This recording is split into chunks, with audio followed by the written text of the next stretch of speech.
Здравствуйте! В эфире информационный выпуск Камши Юкшара. Сегодня в программе. Президент Аслан Джания принял председателя Высшего совета Всемирного Абхазо-Абазинского конгресса Мусу Экзекова. Минимальный размер оплаты труда не может быть ниже величины прожиточного минимума. Соответствующие поправки внесены парламентом в Трудовой кодекс Абхазии. Министры здравоохранения Абхазии и Чечни обсудили двустороннее взаимодействие и сотрудничество. Администрация Сухумского района собрала и передала беженцам из ДНР и ЛНР, проживающим в пансионате Айтар, вещи для детей и взрослых.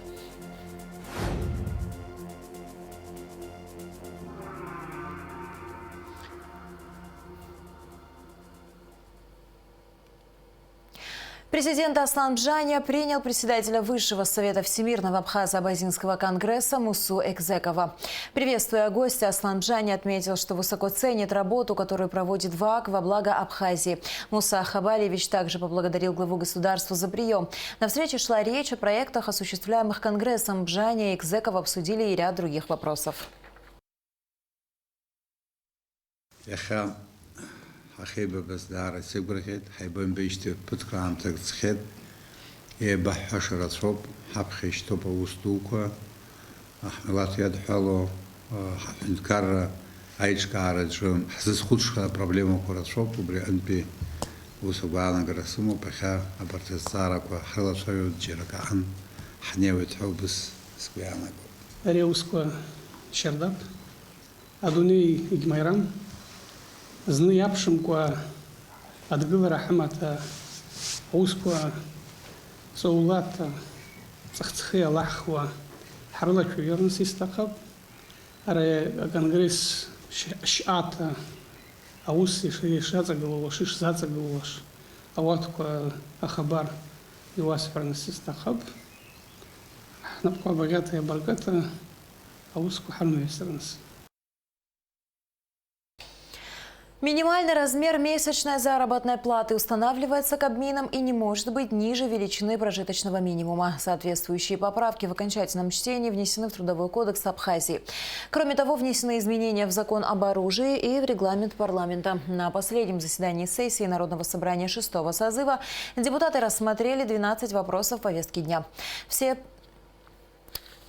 путем тайного голосования на должность первого заместителя председателя Верховного суда Республики Абхазия был избран Сафарбия Миканба. Парламентарии отклонили закон о стратегических объектах Республики Абхазия, который был принят в первом чтении. Законопроект определял перечень имущества, относящегося к стратегическим объектам, а также запрещал его приватизацию. Сразу 7 вопросов касались внесения изменений в Конституционный закон Абхазии о выборах депутатов Народного собрания. В итоге 2 поправки были отклонены. На оставшиеся 5 вопросов были сняты с повестки дня. В завершении последнего заседания сессии парламента 6-го созыва ряд депутатов был награжден почетными грамотами Народного собрания. Закон о внесении изменений в некоторые законодательные акты республики в части административных правонарушений в области таможенного дела был принят парламентом 24 февраля текущего года во втором окончательном чтении. 4 марта указ о принятии закона был подписан президентом Асланом Джания. О каких изменениях идет речь в репортаже Сари Кварцхеля. Принятие данного законопроекта повлечет за собой дополнительные финансовые поступления в доходную часть республиканского бюджета, ужесточит меры административной ответственности в отношении таможенных правонарушителей, которые впервые распределены по соответствующим субъектам правонарушения.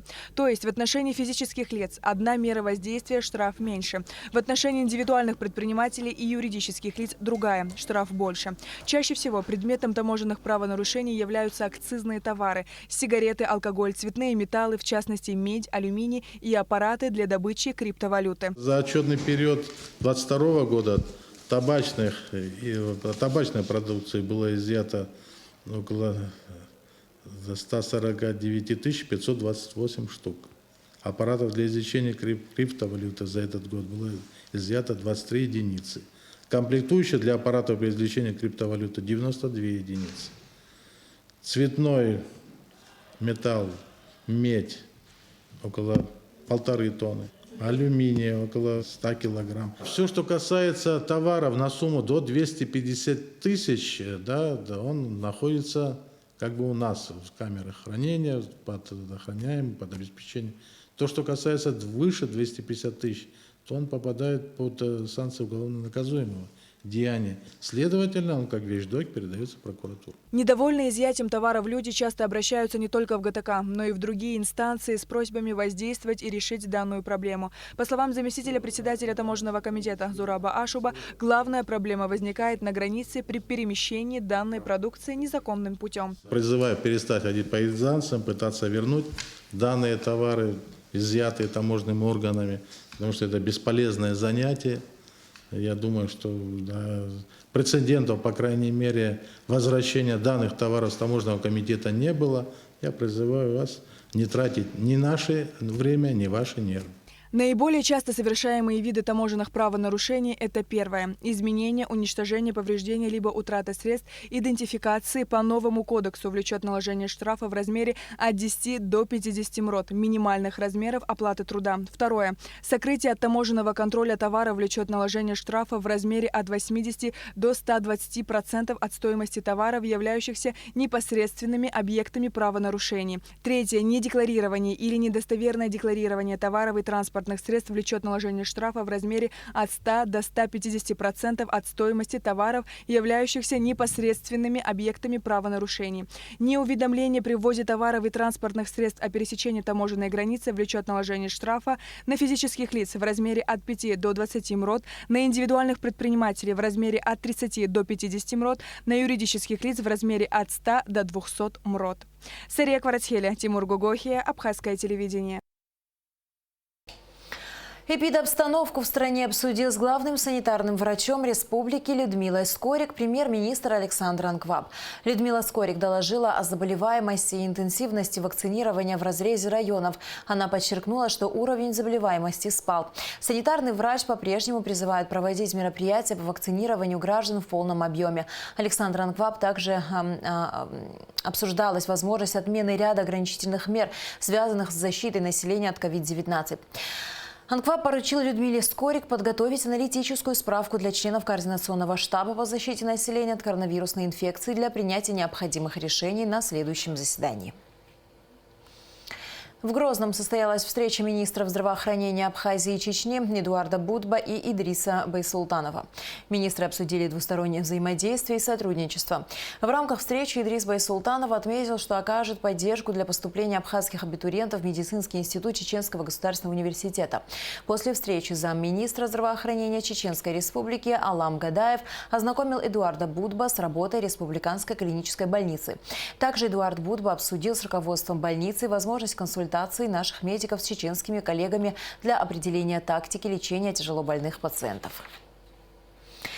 Особо тяжкое преступление – убийство и покушение на убийство раскрыто сотрудниками уголовного розыска МВД. Все подробности в материале пресс-службы Министерства внутренних дел.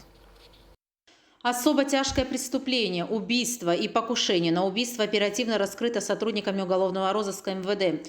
Преступление имело место в ночь на 2 апреля текущего года в кафе, расположенном по улице Абазга в городе Гагра. В ходе проведения следственно-оперативных мероприятий сотрудниками уголовного розыска Гагрского РУВД следственной группой прокуратуры Гагрского района установлено, что Крылов Евгений Александрович, 1986 года рождения, примерно в половине 3-го ночи прибыл на территорию кафе, где в спальной комнате по месту временного проживания потерпевшей, имея умысел, направленный на причинение смерти последней на почве ранее сложившихся неприязненных отношений, нанес женщине многочисленные удары в область головы, причинив ей телесные повреждения, несовместимые с жизнью. Однако был замечен сотрудником охраны данного кафе, после чего гражданин Крылов, опасаясь изобличения с целью скрыть совершенное преступление, направился в помещение зала кафе, вход в который был закрыт. Воспользовавшись металлическим гвоздодером, последний с целью умышленного убийства охранника проник со стороны заднего двора в помещение через потолок, но довести свой преступный умысел до конца не смог по независящим от него обстоятельствам.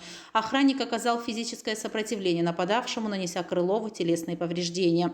Евгений Крылов взят под стражу и помещен в спецпалату республиканской больницы с черепно-мозговой травмой. Расследование в рамках возбужденного уголовного дела по части 1 статьи 99 пункту К части 2 статьи 99 через часть 3 статьи 29 Уголовного кодекса Республики Абхазия проводит прокуратура Гагрского района. Следственно-оперативные мероприятия продолжаются. Администрация Сухумского района собрала и передала беженцам из ДНР и ЛНР, проживающим в Сухумском пансионате «Айтар», вещи для детей и взрослых. На сегодняшний день в «Айтаре» находится 95 жителей Донбасса, 65 из них – дети. По словам заместителя главы администрации Сухумского района Фарада Микаэляна, в ближайшие дни поступит новая партия гуманитарной помощи, в которой войдут медикаменты, памперсы, детское питание, детская летняя обувь и прочее. Часть вещей через МЧС будет передана в ДНР и ЛНР. Ту помощь, которую вот сегодня мы привезли, это наверное, самая малая, потому что эту войну мы перенесли в Абхазии, и мы сами знаем, что это такое. Это самое страшное, особенно когда сейчас увидели детей, в чем они виноваты. Мы хотели бы, чтобы часть вещей отправили туда, вашим родственникам, вашим друзьям, тем, которые находятся в Донбассе и в Луганске. Союз журналистов Абхазии объявил конкурс на лучшую журналистскую работу о малоизвестных историях времен Отечественной войны народа Абхазии. Решение о проведении конкурса, приуроченного к 30-летию начала Отечественной войны, принято на совместном заседании Президиума и секретариата Союза журналистов. В конкурсе могут принять участие только члены Союза журналистов Республики. Участники заседания также обсудили план мероприятий по празднованию 90-летия Абхазского радио. До 60 учащихся столичных школ прошли в третий республиканский тур Олимпиады по математике и родному языку. В управлении образования администрации города подвели итоги. Победителям городской предметной Олимпиады среди учащихся 4-х классов в торжественной обстановке были вручены грамоты и медали. Репортаж Шазины Ханагуа. Ученица 4 класса средней школы номер 3 Анастасия Могила первый раз принимает участие в городской предметной олимпиаде по математике. По словам девочки, олимпиада прошла на отлично. Над заданиями пришлось хорошенько подумать, но они были интересными. Перед олимпиадой я, если честно, боялась. Было страшно, думала, не сдам. Но у меня получилось. Вопросы были какие-то трудные, но многие были легкие. К олимпиаде я готовилась, решала задачи, но ни одна из них не пригодилась. Задачи там были на логику, были трудные примеры. Многие считала, конечно, не так, но решила я половину. Выявление одаренных школьников, обладающих большим потенциалом, поощрение интереса к изучению того или иного предмета – основные цели Олимпиады. Городская предметная Олимпиада проходила по 2 предметам – математике и родному языку. Всего в этом году во втором туре участвовали 150 школьников. Из них в третий тур прошли до 60 учащихся. Грамотой награждается чьи-то место. Где наше место? Победитель второго тура по русскому языку и литературе. Сколько у нас филологов? Умница! Место в датчике. Ученик 4 класса 2-й средней школы Дамир Лукашевич также прошел второй тур городской олимпиады по математике. Дамир признается, что данный предмет ему дается легко, но он все равно усердно готовился к олимпиаде. На 3 только не ответил. Учительница объясняла, какие, может быть, вопросы будут, ответы какие, может быть. Из-за этого мы так подготовились. Начальник управления образования администрации города Станда Таркил отметила, что дети активно и ответственно приняли участие в олимпиаде и показали хорошие результаты. По математике у нас получилась большая цифра. Около 36 детей победили математику, и оставшийся – это родной язык. После пандемии нам было не так легко собрать детей, направить. И это самое главное по программе. Это логическое мышление математики, глубже изучать свой родной язык. Эти формы тестирования показало, что на самом деле дети очень активно приняли участие. Дети соскучились, дети хотят работать.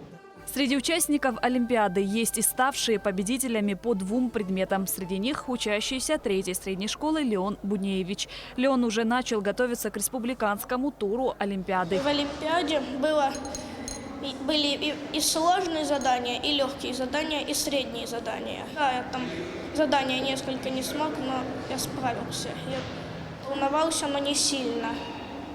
Смог преодолеть, да? Да, смог преодолеть страх и начал решать. Я сидел на русском языке часик, на математике 1,5 часика. Классные руководители победителей городского тура также были награждены грамотами. 9 и 10 апреля на базе первой средней школы Министерство просвещения и языковой политики проведет республиканский тур Олимпиады. Шазина Ханагу, Арина Гухава, Абхазское телевидение. Министерство просвещения и языковой политики Абхазии, Белгородский государственный технологический университет имени Шухова объявляют набор абитуриентов, желающих поступить в БГТУ. Желающие поступить в технологический университет должны явиться в Минпрос для заполнения анкеты. Обучение проводится на бюджетной основе. Представители Дома русского зарубежья имени Солженицына подарили Абхазскому государственному университету 307 книг. Кроме того, в АГУ состоялась лекция доктора филологических наук, руководителя пушкинских проектов Государственного института русского языка Эльмиры Афанасьевой на тему «Пушкинский код эпохи цифровых коммуникаций». До начала лекции гостей принял проректор по международным связям и экономическим вопросам АГУ Даур Кови. В рамках программы «Большие гастроли» при поддержке Министерства культуры России и Абхазии со 2 по 5 мая с гастролями в Абхазию приедет Российский театр имени Волкова. Театр представит абхазским зрителям 4 спектакля: «Калину красную» Шукшина, комедию «Предстоящее событие», мелодраму «Земля Эльзы», масштабный фолк-рок-мюзикл «Некрасов». Билеты на все спектакли большого гастрольного тура Волковского театра уже в продаже в кассе Русского театра драмы, в офисах Амобайл и на сайте Росдрамы. Государственная инспекция по маломерным судам МЧС объявляет набор соискателей на должность водолаз с отправкой на учебу в Республику Крым сроком на 2 месяца. Обращаться в будние дни с 9 до 18 часов. Справки по телефону 921 22 17. И в завершение выпуска о погоде.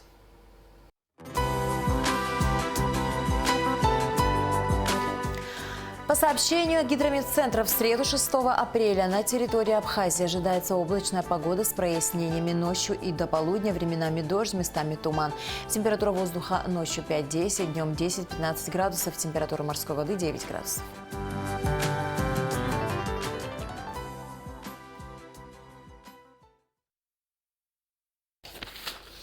На этом наш выпуск завершен. До скорых встреч в эфире.